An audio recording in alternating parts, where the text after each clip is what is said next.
Good morning बच्चों। आज मैं आपको अपना भारतीय मूर्तिकला में अपना अगला चैप्टर भरूच पढ़ाने जा रही हूँ। इससे पूर्व मैंने आपको सांची पढ़ाया था। शून्यकालीन मूर्तिकला का दूसरा प्रमुख केंद्र भरूच रहा है, जो शिल्पकला की दृष्टि से बहुत महत्वपूर्ण है। यह स्तूप नागौद राज्य में है, जो कि इलाहाबाद जबलपुर के मध्य लंगका स्टेशन के निकट है। अब वर्तमान में यह मध्य प्रदेश के सतना जिले में स्थित है। यह स्थान बौद्ध स्तूप और कलाकृतियों के लिए प्रसिद्ध है। यहाँ का स्तूप पुष्यमित्र शुंग द्वारा संभवतः 185 ईसा पूर्व के बाद निर्मित किया गया था। भरूच का स्तूप अपने समय के समाज का दर्पण कहा जा सकता है। वर्तमान में यह उजड़ चुका है। श्री कनिंघम ने सर्वप्रथम 1873 ईस्वी में इस स्थल का पता लगाया था। उनका एक बार यहाँ आना हुआ था। उन्होंने देखा गांव वालों के घरों पर मोटे मोटे पत्थर लगे हुए हैं, उनकी बेड़ियाँ लगी हुई हैं जो उन्होंने अपने घर के बाहर लगा रखी थी। उन पर बहुत सारे अभिलेख खुदे हुए थे। उन अभिलेखों को देखकर उनकी आंखें अचंभित रह गईं और उन्होंने अपने सहायक को बुलाकर इस स्थान की खुदाई करवाई। गांव वाले सोच रहे थे कि ज़रूर यहाँ पर कोई सोना छिपा हुआ है, इसीलिए इस स्थल की खुदाई की जा रही है। लेकिन उन्हें क्या पता था कि कनिंघम महोदय किस सोने को बाहर निकाल रहे हैं। जब कनिंघम महोदय को इस स्थल का पता चला, तब तक यहाँ की वेदिका के 3 खंभे ही बचे थे। साथ ही पूर्वी तोरण का एक खंभा बचा था। इन पर उत्कीर्ण अभिलेख देखकर कनिंघम दंग रह गए और उन्होंने इस जगह की खुदाई करने का आदेश दिया। 1876 ईस्वी में जनरल कनिंघम ने यहाँ पर खुदाई करवाकर स्तूप के चारों ओर की बाड़ व स्तंभों को निकाला और उनके अनेक अवशेष संग्रहित कर कोलकाता संग्रहालय को भिजवा दिए। यह स्तूप लाल पत्थर का बना हुआ था। इसका व्यास करीब 21 मीटर का है। इसके चारों ओर भी सांची की भांति तोरण द्वार बने हुए थे, जिन पर सिर्फ आकृतियां अंकित की गई थी। चारों ओर पत्थर की बाड़ बड़ी विशाल बनी हुई थी, जिसकी ऊंचाई 7 फुट 1 इंच थी। इसके भीतर की समाधि 12 इंच लंबी व 3.5 इंच मोटी ईंटों की बनी हुई थी।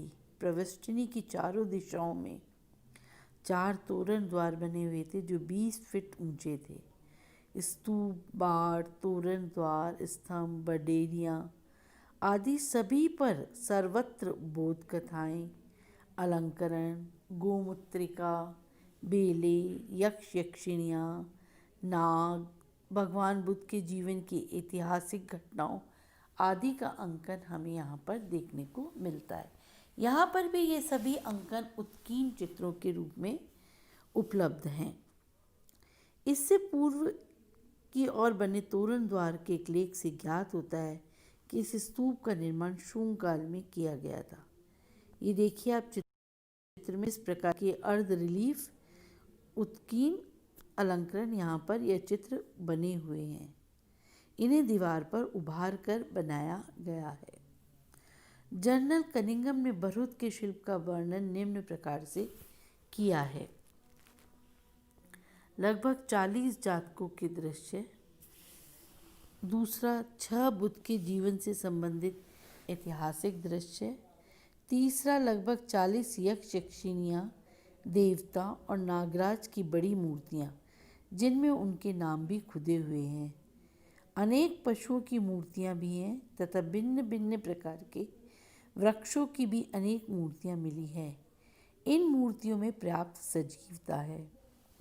मानव जीवन में प्रयोग में आने वाली अनेक वस्तुओं का अंकन यहाँ पर किया गया है, जैसे गहने, कपड़े, बर्तन, बाजे, अस्त्र शस्त्र, नाव, रथ, पताका, राज्य चिन्ह आदि।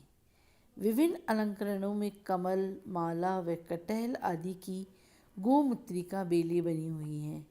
इनमें भी कमल की गोमूत्रिका सबसे अधिक गुथी हुई है। गोल मंडलाकारों में, जैसा कि आप देख रहे हैं कि जैसे गोल व्रत बने हुए हैं, उनमें गजलक्ष्मी तथा बेलों के बीच में गहने आदि भी बनाए गए।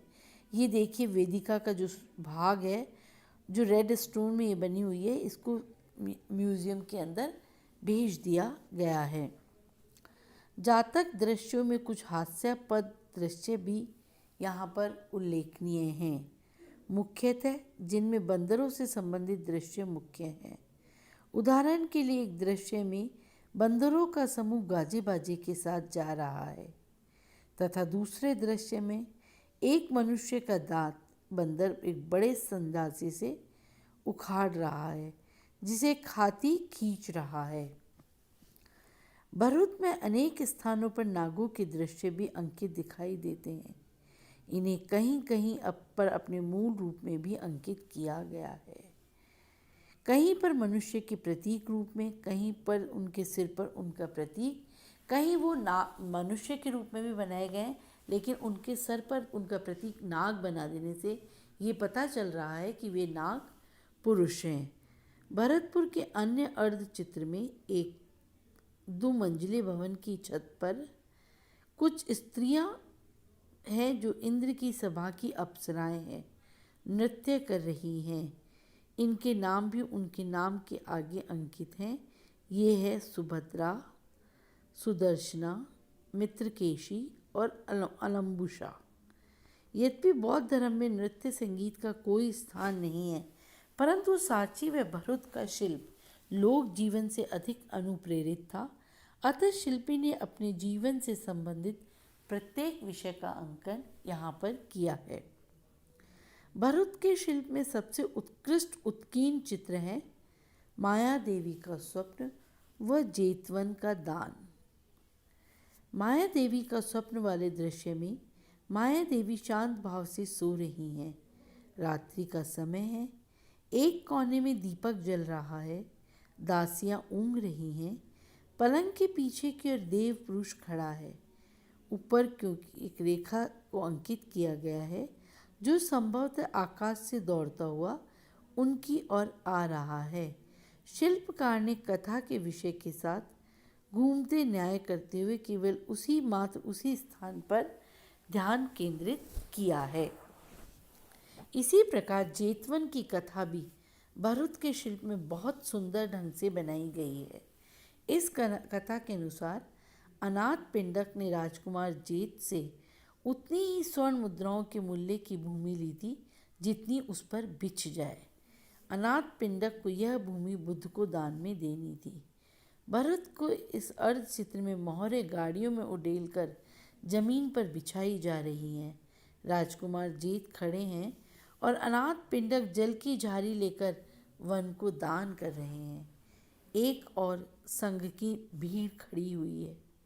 भरूच के अन्य स्थानों पर अजातशत्रु द्वारा बुद्ध पूजा का दृश्य भी आंका गया है, जिसमें वे अपनी रानियों सहित हाथी पर आते हुए दिखाए गए हैं। बुधासन के ऊपर छत्र तना हुआ है और राजा अजातशत्रु विनीत भाव से दोनों हाथ जोड़े हुए खड़े हैं।